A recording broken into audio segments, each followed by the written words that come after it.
미국의 대통령이 여러분 함부로 움직이지 않습니다. 대통령이 움직이려면 경호원들이 붙어야 되고 스케줄에 의해서 다 국방부하고 다 짜가지고서 모든 것이 맞춰져야 움직입니다. 대통령은 무게감이 있죠. 대통령은 최고 군수 통치자고요. 그리고 국가의 행정의 최고의 권위자입니다. 그래서 대통령이 결정하는 대로 행정이 결정이 되죠. 인사도 대통령이 결정합니다. 그러니까 대통령이 한번 나타났다라고 하는 것은 이미 그 전에 실무진들이 다 만나가지고서 장점과 단점 다 얘기하고 하기로 안 하기로 다 결정하고 하기로 한 다음에 대통령이 나타나서 그 일을 발표하고 행하는 것입니다. 대통령 한 사람의 직접 움직일 때는 그 보폭과 그 권위와 그 무게감이 완전히 틀린 것이죠. 여러분, 하나님도 마찬가지입니다. 하나님께서 저와 여러분의 삶에 두 가지 방법으로 일하십니다. 어떤 방법으로 일하시냐? 섭리의 방법으로 일하실 때가 있습니다. 섭리라는 것은 무엇인가 하면 하나님이 직접 나서시는 것이 아니고 우리에게 사람의 관계, 사건을 통해 그리고 우리가 경험하는 일상을 통해서 하나님께서 메시지를 주시는 것입니다.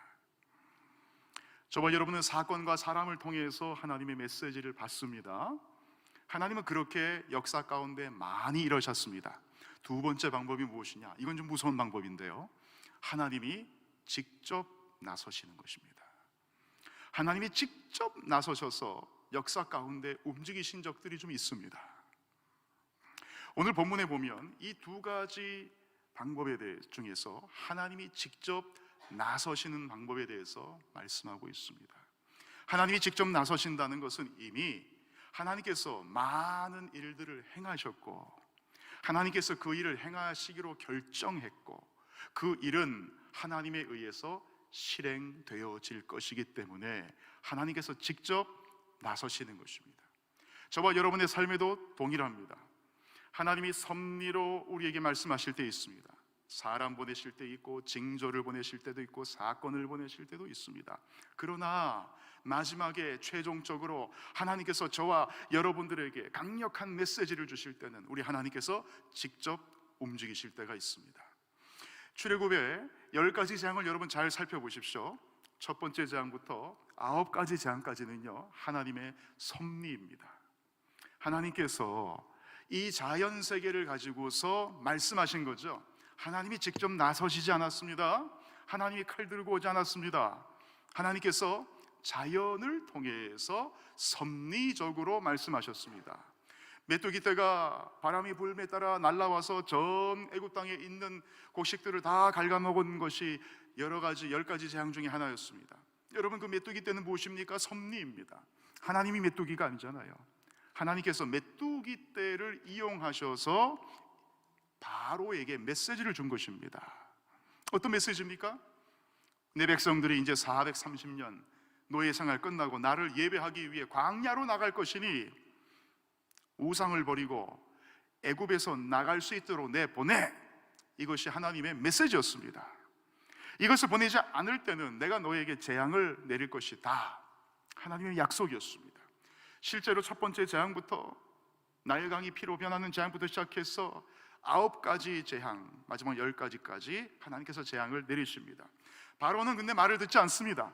하나님께서 섭리의 역사로 자연의 계시로 바로에게 이야기하지만 바로는 하나님의 음성에 귀를 기울이지 않습니다. 메뚜기 떼가 분 것은 바람에 따라서 불어왔다라고 기록이 되어 있습니다. 여러분, 보통 바람이 불어서 메뚜기 떼를 몰고 왔다, 그것은 하나님께서 준비하셨다라고 제가 지난번에 말씀드렸죠.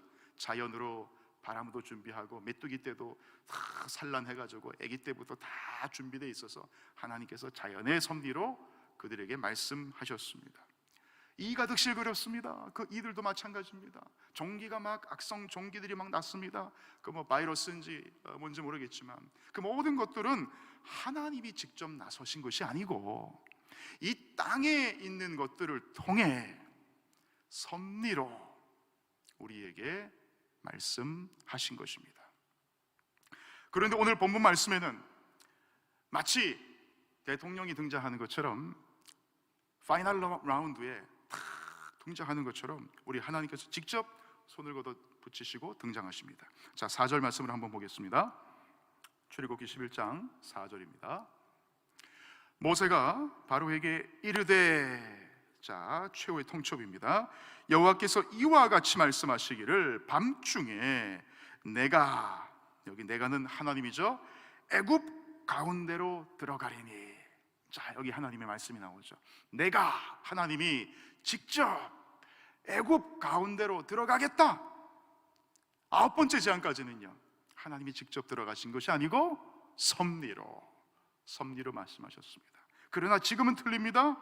하나님이 직접 심판하러 애굽으로 들어가십니다.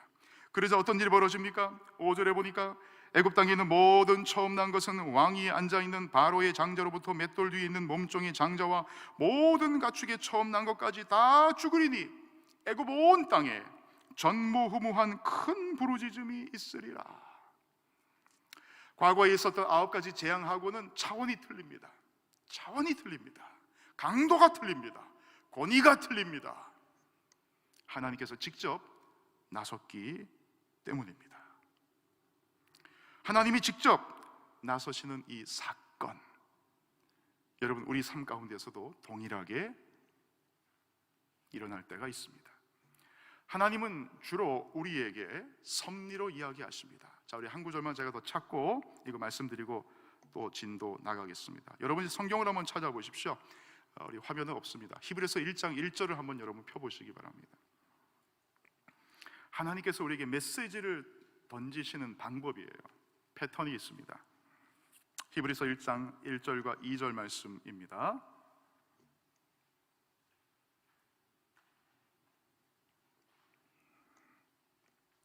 히브리서 1장 1절에서 2절 제가 한번 봉독해 드리겠습니다. 옛적에, 자, 이것을 옛적이라는 것은 구약 시대를 말하는 거예요. 옛적에 선지자들을 통하여 모세나 예레미야나 이사야나 이런 선지자들입니다. 여러 부분과 여러 모양으로 우리 조상들에게 말씀하신 하나님이, 여러 부분이라는 것은 여러 세대에 걸쳐서, 여러 모양이라는 것은 여러 가지 방법으로 어떻게 했습니까? 선지자들이 협박도 하고 달래기도 하고 기적도 행하고, 그죠? 또 모세 선지자는 홍해도 가르고 구름기둥과 불기둥도 주고, 모세가 지팡이로 치니까 물도 나오고 요단강도 갈라지고, 여러 가지 선지자들의 방법으로 말미암아 우리 조상들에게 말씀하신 하나님, 우리 조상들은 구약에 있는 이스라엘 백성들을 말하는 것입니다. 하나님께서는 처음부터 하나님이 등장하신 것이 아니고 하나님께서는 먼저 선지자들을 보내셨습니다. 기적들을 보내셨습니다. 자연의 계시와 섭리로 말씀하셨습니다. 기회를 많이 줬습니다. 알아들을 수 있도록. 그런데 이스라엘 백성들은 바로만 못 알아들은 게 아닙니다. 여러분, 바로를 여러분 너무 무시하지 마십시오. 애굽의 왕이었습니다. 황제입니다. 황제. 배울 대로 배운 사람입니다. 그런데 바로만 못 알아들은 것이 아니라 이스라엘 백성들도 역시 하나님께서 아브라함과 이삭과 야곱과 모세와 다윗과 솔로몬과 예레미야와 이사야, 많은 선지자들을 통해서 여러 방법으로 메시지를 줬지만 제대로 알아듣지 못해서 하나님이 말씀하신 마지막 방법이 뭐냐? 2절에 기록이 되어 있죠. 히브리서 1장 2절, 이 모든 날 마지막에는, 이것이 우리 현대 사회예요. 신약 시대. 이 모든 날 마지막에는 아들을 통하여 우리에게 말씀하셨으니 이 아들을 만유의 상속자로 세우시고 또 그로 말미암아 모든 세계를 지으셨느니라. 이 마지막에는, 신약 시대에는 기적으로도 안 되고 선지자로도 안 되고 설교로도 안 되고 섭리로도 안 되고 자연의 계시로도 안 되고 못 알아들으니까 마지막에는 아들을 통하여 우리에게 말씀하셨다. 예수님께서 이 땅에 오셨다는 것입니다. 예수님은 여러분 하나님이십니다. 믿으십니까? 예수님은 하나님이십니다. 100% 사람 100% 신이십니다. 하나님께서 우리에게 직접 나타나신 것입니다. 10가지 재앙처럼 하나님이 직접 손들고 움직이시기 시작한 것입니다. 저와 여러분의 삶에도 여러분 동일합니다. 하나님께서 저와 여러분들에게 섭리로 말씀하실 때가 있습니다. 그때가 더 많습니다. 섭리로 이야기할 때 알아들어야 됩니다. 10가지 재앙의 첫 번째 재앙, 물이 피로 변했을 때 바로가 알아들었다면 그 수많은 9가지의 피해를 애굽이 경험하지 않아도 됐습니다. 마지막에 애굽 왕의 왕자까지 죽는 정말로 비극적인 일을 경험하지 않아도 됩니다. 어떻게 하면요? 하나님께서 직접 나서시기 전에 미리 알아들어야 되는 것입니다. 하나님께서 직접 나서시면 변동이 없습니다. 10가지 재앙 중에 첫 번째부터 9째까지는 하나님께서 봐줬습니다. 뒤로 물러서 줬습니다. 양보해 줬습니다. 다음 기회를 줬습니다. 그러나 하나님께서 직접 나서실 때는 다음 기회가 없습니다. 하나님께서 심판주로 그들에게 찾아오시기 때문입니다.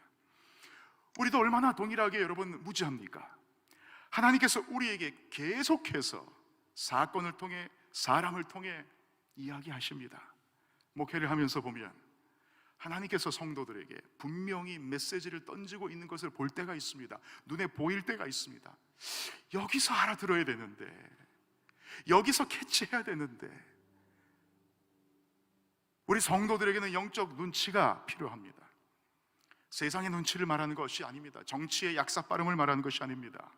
우리 세상의 지혜를 말하는 것이 아닙니다. 영적인 눈치. 하나님께서 섭리를 통해 내게 요만하게 말씀하실 때 이만하게 들을 수 있어야 됩니다.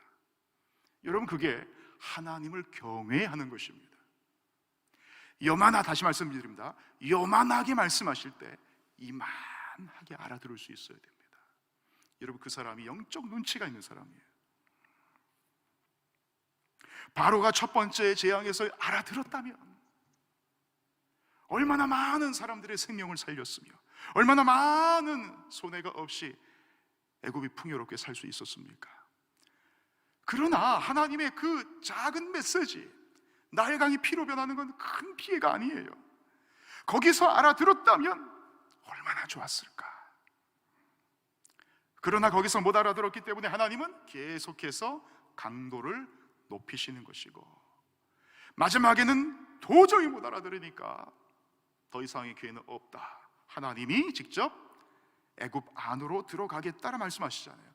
내가 애굽 가운데로 들어가리니 전무후무한 큰 부르짖음이 있으리라.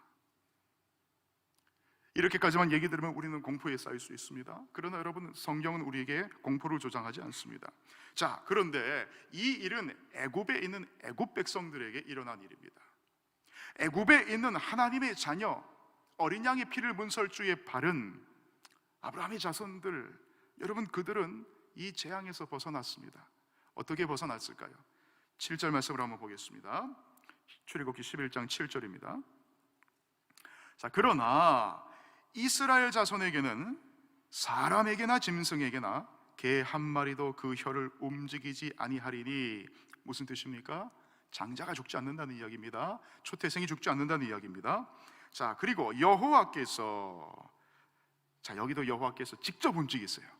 애굽 사람과 이스라엘 사이를 구별하는 줄을 너희가 알리라 하셨나니. 자, 여기서 우리가 알 수 있는 하나님의 역사는 두 가지입니다. 하나님께서는요, 이 땅 가운데 직접 오셔서 사역하실 때 두 가지 길로 갈립니다. 하나는 하나님께서 심판, 재앙, 죄에 대한 대가를 치르게 하기 위해 오실 때가 있습니다.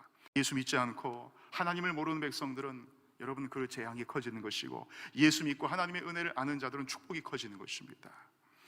재앙의 작은 재앙을 보고 큰 재앙을 볼 줄 아는 자들이 여러분 복이 있는 것처럼, 예수 믿는 자들은요, 작은 축복을 보고 큰 축복을 볼 줄 아는 자가 복이 있는 자입니다.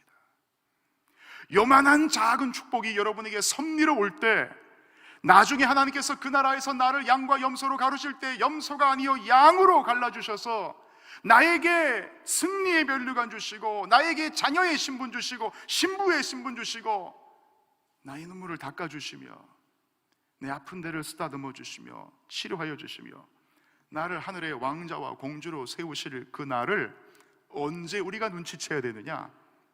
꼭 그 나라 가야지 눈치채입니까? 꼭 하나님께서 하늘나라로 데리고 가야 눈치채겠어요? 아닙니다.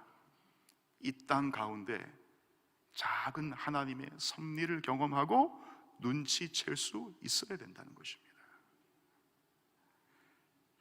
하나님께서 첫 번째 나에게 작은 은혜를 주셨을 때, 소소한 일상에 우리 하나님의 응답을 경험했을 때, 하나님 살아계시네, 하나님께서 이와 같이 작은 일들로 나에게 먹여주시고 채워주시고 응답하시는 그분은 마지막 그 나라 갈 때에 나를 양과 염소에서 양으로 구별해 주시고 거룩한 주의 백성이라고 부르시며 나를 구원하시겠네. 이것을 볼 줄 아는 자, 이 자가 여러분 영적 눈치가 있는 자입니다. 아무리 하나님이 이 땅 가운데서 축복을 주고 재앙에서 구원해줘도 도무지 알아듣지를 못해요. 감사를 하지 못해요. 찬양을 하지 못해요. 오늘 우리 예배 전에 말씀드렸잖아요. 예배 시간에 여기 나와 있는 것이 여러분 기적이라니까요. 병원에 여러분 신방 다녀와 보세요. 엊그저께 병원에 신방 다녀왔어요. 병원에 가보십시오. 여러분 다 아시잖아요. 저와 여러분이 멀쩡한 육체를 가지고 이 자리에 나와 하나님을 예배할 수 있는 게 축복입니다. 하나님 앞에 기도할 수 있는 게, 전 요즘에 새벽에 기도하면서 그 기도 하나님께 드려요. 하나님, 기도할 수 있는 게 축복입니다. 감사합니다. 하나님, 내가 이렇게 주님 이름 부르면서 아버지 하나님 목소리 내면서 주의 이름 부를 수 있는 게 축복입니다. 이거보다 큰 축복이 없네요. 아니, 응답 안 해줘도 돼요. 응답 안 해줘도 이미 응답 많이 받았어요. 하나님, 기도할 수 있는 게 축복이에요. 내 입을 열어서 주의 이름을 부르고 그분이 나의 기도를 들으시는 것만 해도 축복이에요. 내게 기적을 베풀지 않아도 내 음성을 들어주시는 것마다 축복이에요. 여러분, 사람이 하나님 떠나가지고서 만신창이가 돼가지고서 기도도 나오지 않고 완전히 죄구덩이에 빠져가지고서 말씀도 일찍 읽혀지지 않고 죄에 완전히 종이 돼서 빠졌을 때 여러분 한번 경험해 보신 적 있으세요? 기도 나오지 않죠? 말씀 읽혀지지 않죠? 모든 것이 다 화가 나고 모든 것이 다 짜증나고 모든 것이 다 불만족이고 모든 것이 다 싫어요. 그런데 하나님께서 나를 택하셔서 세상의 예배의 자리로 이끌어오셔서 하나님께서 이 자리에 앉아서 기도하게 하시네. 기도하게, 이 기도에 무릎을 꿇게 하시네. 하나님, 요것조차도 하나님 기적이고 축복입니다. 하나님, 내가 기도하고 있다는 요 사실, 요 작은 은혜 요거 하나 붙잡고 하나님 그 나라 갔을 때 양과 염소에서 나를 구별하사 하나님의 신부로 삼아주실 그 엄청난 하나님이 직접 나타나셔서, 섭리가 아니에요. 그때는 섭리가 아닙니다. 하나님이 팔보도 고치고 심판주로 오셔서 나를 맞아주실 그때를 영적인 눈으로 보게 되는 것입니다. 언제요? 이 땅 가운데서 하나님께서 하찮아 보이고 작아 보이는 기도하는 것조차, 예배에 나오는 것조차, 성경책을 들고 있는 것조차, 내가 세례받은 것조차 작은 것 하나를 보며 하나님께 감사할 수 있는 그 자들.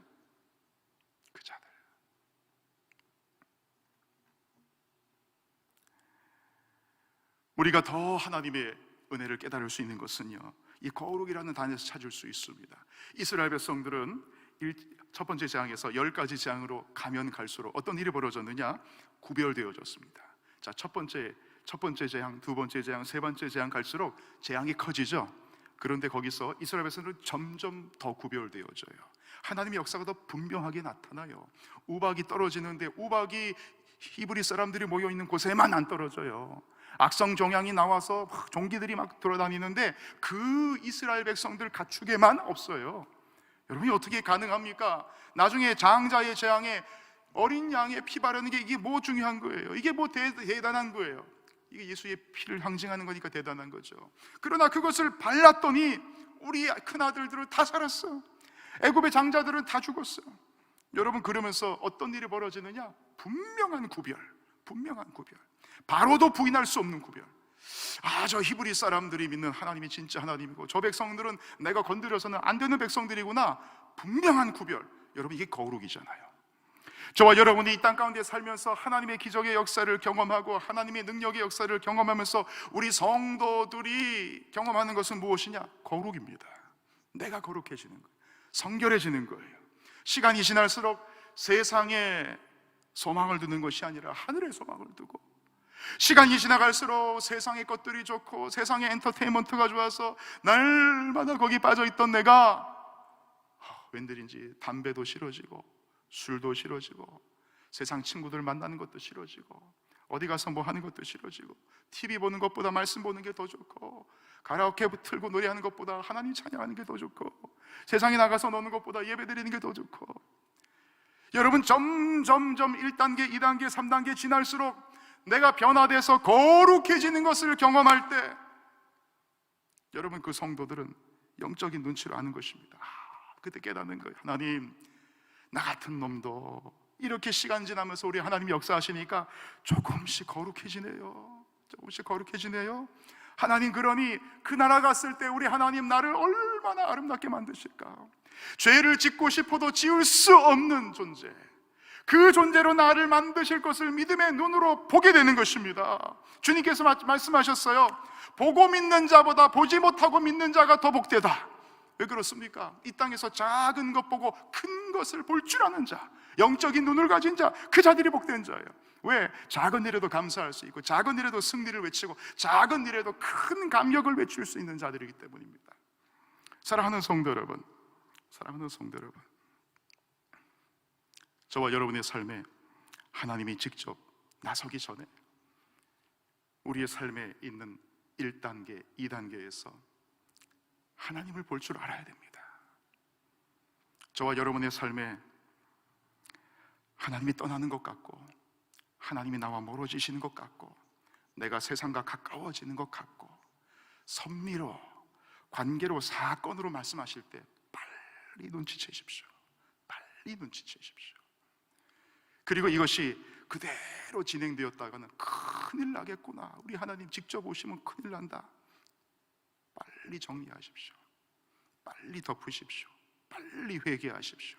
빨리 돌아서십시오. 반대로 저와 여러분의 삶에 하나님께서 작은 일에 감사할 수 있는 기적의 역사를 보여주실 때 여러분 크게 기뻐하십시오. 너무 감사하십시오. 하나님을 향해 기쁨으로 영광 돌리십시오. 우리 하나님이 작은 것에서 나에게 응답하시는 이 하나님은 마지막에 큰 것으로 우리 하나님이 섭리로 응답하시는 것이 아니라 이제는 직접 와서 나에게 역사하시겠네. 초대교회 때는 하나님께서 직접 역사하시는 때예요. 예수님 때도 마찬가지. 예수님이 직접 오시니까 어떤 일이 벌어집니까? 질량 보존의 법칙이 깨지죠. 오병이어의 사건으로 5,000명 이상을 먹이고도 12광주리가 남아요. 예수님이 오시니까 어때요? 풍랑 위를, 바다 위를 막 걸어다녀요. 이건 뭡니까? 부력의 법칙이 중력의 법칙. 중력의 법칙을 어겨버려요. 나사로 죽은 자입니다. 죽은 지 3일 지나가지고 시체 썩은 냄새 납니다. 그런데 주님이 죽은 자를 살려내요. 하나님이 직접 이 땅에 인간의 몸을 입고 오시니까요, 어마어마한 일들이 예수에 의해서 벌어집니다. 지금까지 이런 선지자는 없었어요. 죽은 자를 살린 자가 없었어요. 무리를 걸은 자가 없었어요. 질량 보존의 법칙, 이 땅에 있는 모든 법칙을 어긴 자가 없었어요. 그러나 우리 예수님이 직접 오시니까 그런 일들이 벌어지죠. 성령 하나님이 다음에 오셨습니다. 성령 하나님이 오셨을 때 어떻게 됐습니까? 예수님 배신하던 베드로가 5,000명을 전도하는 전도자로 순식간에 바뀌어버려요. 성령 하나님 오시니까 예수님 크리스찬들, 예수 믿는 크리스찬들을 죽이던 사울이 이방인의 사도가 돼서 로마를 뒤집어 놓는 하나님의 기적의 역사를 쓰임받아요. 기적 같은 일들이 하나님이 직접 나타나시면 일어났습니다. 역사 가운데 성부 하나님 오셨을 때 이 세상이 창조되었고, 성자 예수가 왔을 때 이 세상의 법칙이 깨지면서 죽은 자가 살아났고, 성령 하나님이 오시니까 하나님을 모르는 자들이 예수를 믿고 거듭나서 수없이 많은 백성들이 돌아오는 기적의 역사가 이 땅 가운데 벌어지잖아요. 초대교회 때 이제는 하나님께서 역사를 진행하시면서 종말로 향해 갈수록 성령의 역사가 많이 축소됩니다. 많이 축소됩니다. 하나님께서 나중에 진짜로 성부, 성자, 성령 하나님이 직접적으로 이 땅 가운데 오실 때가 있을 거예요. 여러분, 그때는 어마어마한 일들이 벌어질 것입니다.